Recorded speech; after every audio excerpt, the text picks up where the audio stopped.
شاہ خرقانی جناب ابو الحسن یا فچو از دہر در جنت مکان سال و شلش بوالحسن صدیق دا میشود از خام سرور عیا۔ حضرت ابو الحسن خرقانی رحمۃ اللہ علیہ آپ طریقت و حقیقت کا سرچشمہ فیوز و معرفت کا منبع و مخزن تھے اور آپ کی عظمت و بزرگی مسلمہ تھی۔ آپ کا اسم گرامی علی بن جعفر رحمۃ اللہ علیہ ہے۔ خرقان کے قریب ایک موضع ہے جہاں شیخ کی سکونت تھی۔ آپ اپنے وقت کے غوث اور قطب تھے، سلطان المشائخ اور قطب اوتاد تھے۔ طریقت میں آپ کی نسبت شیخ بایزید بستامی رحمۃ اللہ علیہ کی روحانیت سے متعلق تھی۔ 20 سال تک آپ کا یہ معمول رہا کہ خرقان سے بعد نماز عشاء حضرت بایزید رحمۃ اللہ علیہ کے مزار پر بستام پہنچ کر یہ دعا کرتے تھے: اے اللہ، جو مرتبہ تو نے بایزید کو عطا کیا وہی مجھ کو بھی عطا فرما دے۔ اس دعا کے بعد خرقان واپس آ کر نماز فجر ادا کرتے اور آپ کے ادب کا یہ عالم تھا کہ بستام سے اس نیت کے ساتھ الٹے پاؤں واپس ہوتے کہ کہیں حضرت بایزید رحمۃ اللہ علیہ کے مزار کی بے ادبی نہ ہو جائے۔ پھر 12 سال اپنے معمول پر قائم رہنے کے بعد حضرت بایزید رحمۃ اللہ علیہ کی قبر سے آواز سنی کہ اے ابو الحسن، اب تیرا بھی دور آ گیا۔ آپ نے جواب دیا کہ میں تو قطعی امی ہونے کی وجہ سے علوم شریعہ سے ناواقف ہوں، اس لیے میری ہمت افزائی فرمائیے۔ ندا آئی کہ مجھے جو کچھ مرتبہ حاصل ہوا ہے وہ صرف تمہاری ہی بدولت حاصل ہوا ہے۔ آپ نے جواب دیا کہ آپ تو مجھ سے 39 سال قبل دنیا سے رخصت ہو چکے ہیں۔ ندا آئی کہ یہ قول تو تمہارا درست ہے، لیکن حقیقت یہ ہے کہ جس وقت بھی میں سرزمین خرقان سے گزرتا تھا سو اس سرزمین سے آسمان تک ایک نور ہی نور نظر آتا تھا، اور میں اپنی ضرورت کے تحت 20 سال تک دعا کرتا رہا لیکن قبول نہیں ہوئی، اور یہ مجھ کو حکم دیا گیا کہ تو اس نور کو ہماری بارگاہ میں شفیع بنا کر پیش کر تو تیری دعا قبول کر لی جائیں گی۔ چنانچہ اس حکم پر عمل ہونے سے دعا قبول ہو گئی۔ چنانچہ اس واقعے کے بعد آپ خرقان واپس ہوئے تو صرف 24 یوم میں مکمل قرآن شریف ختم کر لیا، لیکن بعض روایت میں یہ ہے کہ حضرت بایزید کے مزار سے ندا آئی کہ سورہ فاتحہ شروع کر، اور جب آپ نے شروع کی تو خرقان تک پہنچنے تک پورا قرآن ختم کر لیا۔ خلیفہ بغداد کے وزیر عدد الدولہ کے پیٹ میں ایک بار شدید درد ہوا اور کسی دوا سے فاقہ نہ ہوا۔ آخر شیخ ابو الحسن خرقانی رحمۃ اللہ علیہ کے حضور التجا کی۔ شیخ نے اپنے جوتے مبارک عطا فرمائے اور کہا کہ انہیں درد کی جگہ پر رکھا جائے۔ جب جوتے رکھے گئے تو فوراً شفا پائی۔ تذکرۃ الاولیاء میں منقول ہے کہ جب شیخ بو علی سینا نے شیخ ابو الحسن خرقانی رحمۃ اللہ علیہ کی کرامت کی شہرت سنی تو خرقان گئے۔ شیخ کے گھر پہنچے۔ آپ اس وقت ایندھن لینے کے لیے صحرا میں گئے ہوئے تھے۔ حضرت کی اہلیہ حضرت کی بزرگی سے منکر تھی۔ بو علی سینا نے پوچھا کہ شیخ کہاں ہے؟ اس نیک بخت خاتون نے جواب دیا: اس زندیق کذاب سے تمہارا کیا کام ہے؟ تم نے اس سے کیا لینا ہے؟ غرض کی شیخ کے بارے میں اس قسم کی کئی گستاخانہ باتیں کی۔ شیخ بو علی سینا نے سوچا کہ جس شخص کی بیوی ہی اس کی مخالف ہو تو اس کا کیا حال ہوگا، تاہم اب اس کو دیکھ لینا ہی مناسب ہے۔ چنانچہ وہ وہاں سے صحرا کی طرف چلے۔ دیکھا کہ شیخ لکڑیوں کا گٹھا شیر کی پیٹھ پر لادے چلے آ رہے ہیں۔ یہ دیکھ کر ابو علی سینا نے عرض کی: یا حضرت، یہ کیا حالت ہے اور اس بھلے مانس نے کیا کہا ہے؟ جواب دیا: میں گھر میں اس بھیڑیا یعنی بیوی کا بوجھ اٹھاتا ہوں، تبھی تو جنگل میں یہ شیر میرا بوجھ اٹھاتا ہے۔ پھر دونوں بزرگ اکٹھے شہر میں آ گئے۔ گھر پہنچے تو شیخ ابو الحسن خرقانی رحمۃ اللہ علیہ نے مٹی میں پانی ڈالا تاکہ دیوار تعمیر کرے۔ بو علی سینا بیٹھ گئے۔ اب شیخ نے مٹی ہاتھ میں لی، دیوار کے پاس آئے۔ اچانک وہ مٹی ان کے ہاتھ سے گر پڑی۔ بو علی سینا یہ دیکھ کر جلدی سے اٹھے تاکہ وہ مٹی اٹھا کر شیخ کو دے، مگر ابھی بو علی اپنی جگہ سے اٹھے بھی نہ تھے کہ گارا خود بخود اوپر کو اڑا اور شیخ کے ہاتھ میں پہنچ گیا۔ آپ فرمایا کرتے تھے کہ لوگ صرف صبح و شام عبادت کرنے ہی سے اللہ کی جستجو کا دعویٰ کر بیٹھتے ہیں۔ حقیقت میں اس کی جستجو کرنے والے وہ ہے جو ہر لمحہ اس کی تلاش میں رہے۔ فرمایا کہ اس طرح سکوت اختیار کرو کہ سوائے اللہ کے اور کچھ منہ سے نہ نکلے، اور قلب میں سوائے فکر الہی کے اور کوئی فکر باقی نہ رہے، اور تمام امور دنیاوی سے کنارہ کش ہو کر اپنے اعضاء کو خدا کی جانب متوجہ رکھو، تاکہ تمہارا ہر معاملہ مبنا پر اخلاص ہو، اور اس کی عبادت کے سوا کسی کی عبادت نہ کرو۔ اور فرمایا کہ جو بندہ ایک شب و روز اس حال میں گزار دے کہ اس کی ذات سے کسی مسلمان کو اذیت نہ پہنچے، تو وہ شخص ایک شب و روز حضور اکرم صلی اللہ علیہ وسلم کی صحبت میں رہا، اور جو شخص مومن کو کسی دن اذیت پہنچاتا ہے، اللہ تعالیٰ اس یوم کی عبادت قبول نہیں کرتا۔ مہمان نوازی کے بارے میں آپ کا فرمان عالی ہے کہ امکانی حد تک مہمان نوازی کرتے رہو، کیونکہ اگر مہمان کو دونوں جہاں کی نعمتوں کا لقمہ بنا کر بھی کھلا دو گے، جب بھی حق کے مہمان نوازی ادا نہیں ہو سکتا۔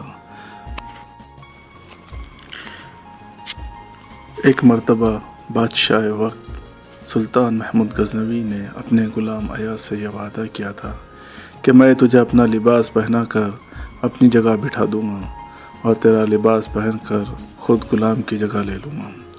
چنانچہ جس وقت سلطان محمود نے حضرت ابو الحسن خرقانی رحمۃ اللہ علیہ سے ملاقات کی نیت سے خرقان پہنچا، تو قاصد سے یہ کہا کہ حضرت ابو الحسن خرقانی رحمۃ اللہ علیہ سے یہ کہہ دینا کہ میں صرف آپ سے ملاقات کی غرض سے حاضر ہوا ہوں، لہٰذا آپ زحمت فرما کر میرے خیمے تک تشریف لے آئے، اور اگر وہ آنے سے انکار کرے تو یہ آیت تلاوت کر دینا، اطیعوا اللہ واطیعوا الرسول واولی الامر منکم، یعنی اللہ اور اس کے رسول کی اطاعت کے ساتھ اپنی قوم کے حاکم کی بھی اطاعت کرتے رہو۔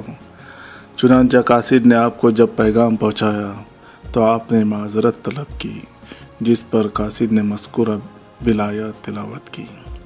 آپ نے جواب دیا کہ محمود سے کہہ دینا میں تو اطیع اللہ میں ایسا غرق ہوں کہ اطیع الرسول میں بھی ندامت محسوس کرتا ہوں، ایسی حالت میں اول الامر منکم کا تو ذکر ہی کیا ہے۔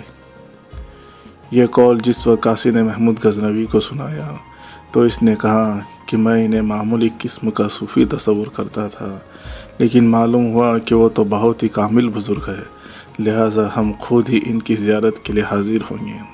اور اس وقت محمود نے ایاز کا لباس پہنا اور 10 کنیزوں کو مردانہ لباس پہنا کر ایاز کو اپنا لباس پہنایا، اور خود بطور غلام کہ ان 10 کنیزوں میں شامل ہو کر ملاقات کرنے پہنچ گیا۔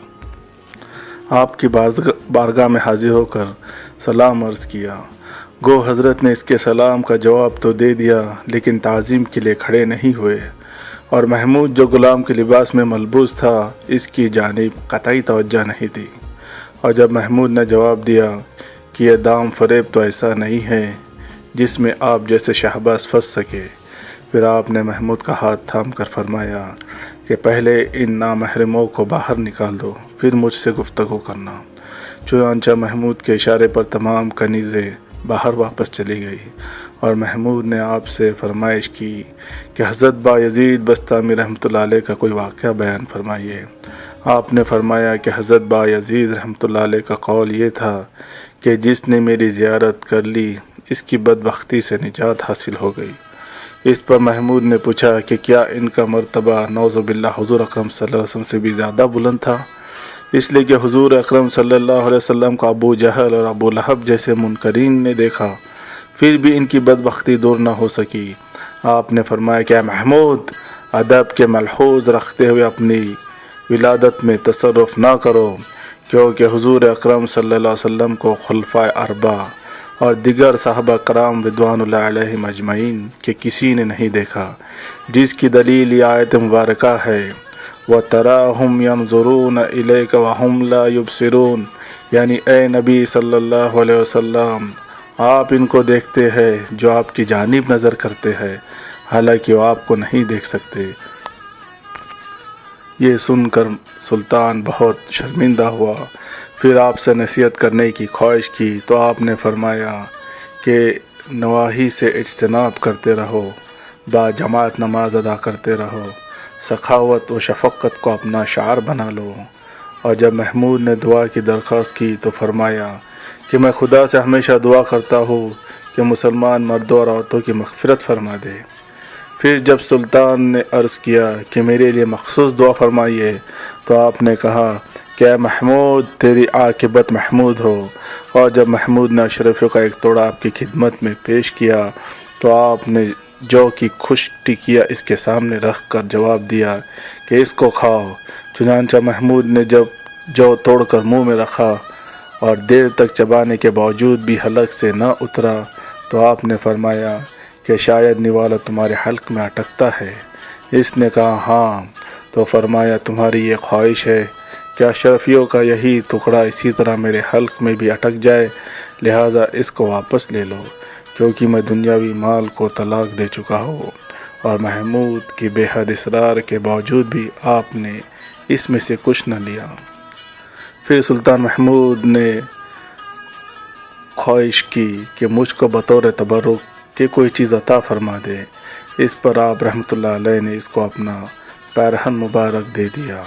پھر محمود نے رخصت ہوتے ہوئے عرض کیا کہ حضرت آپ کی خانقاہ تو بہت خوبصورت ہے، فرمایا کہ خدا نے تمہیں اتنی وسیع سلطنت بخش دی ہے، پھر بھی تمہارے اندر طمع باقی ہے اور اس جھوپڑی کا بھی خواہش مند ہے۔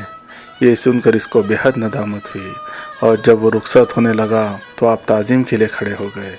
تو اس نے پوچھا کہ میری آمد کے وقت تو آپ نے تعظیم نہیں کی، پھر اب کیوں کھڑے ہو گئے؟ فرمایا کہ اس وقت تمہارے اندر شاہی تکبر موجود تھا اور میرا امتحان لینے آئے تھے، لیکن اب عجز و درویشی کی حالت میں واپس جا رہے ہو اور خورشید فقر تمہاری پیشانی پر رخشندہ ہے۔ اس کے بعد سلطان محمود رخصت ہو گیا۔ اسی سال سلطان محمود کو ہندوستان فتح کرنے کی مہم پر جانا پڑا۔ بادشاہ سومناتھ پہنچا۔ سومناتھ چونکہ ہندوؤں کا عظیم مندر تھا، اس لیے ہندوستان کے تمام راجے یک دل و یک جان ہو کر سلطان کے مقابلے کے لیے فوجیں لے آئے۔ سخت لڑائی ہوئی۔ آخرکار مسلمانوں کی فوج تھوڑی ہونے کی وجہ سے قریب تھا کہ سلطانی لشکر شکست کھا جاتا اور دشمن غالب آ جاتے۔ سلطان محمود اس نازک صورتحال کو دیکھ کر بہت مغموم ہوا اور اسے اس کے سوا کوئی سجھائی نہ دیا کہ بارگاہ خداوندی میں گریہ وزاری کرے اور غیبی امداد ڈھونڈے۔ سلطان گھوڑے سے اترا، ایک گوشہ تنہائی میں بیٹھا۔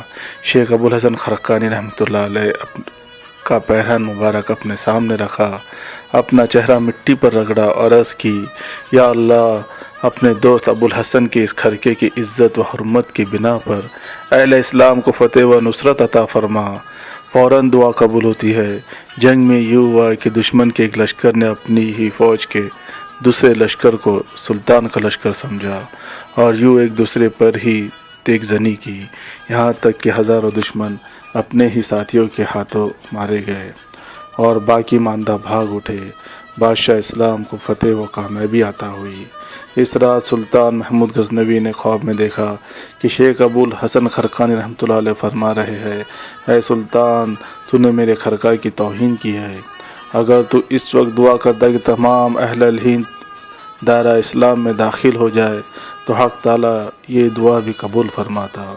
سلطان جب بیدار ہوا تو بہت پچھتایا، مگر اب پچھتائے کیا ہو جب چڑیا چگ گئی کھیت۔ جب شیخ ابوالحسن خرقانی رحمۃ اللہ علیہ کی وفات کا وقت قریب آیا تو آپ نے وصیت کی کہ میری قبر 30 گز تک گہری کھودی جائے، اس لیے کہ بستہ اس زمین کی سطح سے بہت نیچے ہے، اور یہ خلاف ادب ہوگا کہ میرا جسم با یزید بستامی رحمۃ اللہ علیہ کے جسم سے اوپر ہو۔ آپ نے وفات پائی تو لوگوں نے آپ کی وصیت پر عمل کیا۔ دفن کے بعد ایک بڑا سفید پتھر آپ کی قبر پر دیکھا گیا۔ آپ کی قبر مبارک کے آس پاس شیر کے قدموں کے نشان تھے، اس لیے لوگ سمجھ گئے یہ کہ پتھر شیر ہی نے رکھا ہے۔ کچھ عرصے تک شیر حضرت کے مزار انور پر آتا اور مزار کا طواف کرتا رہا۔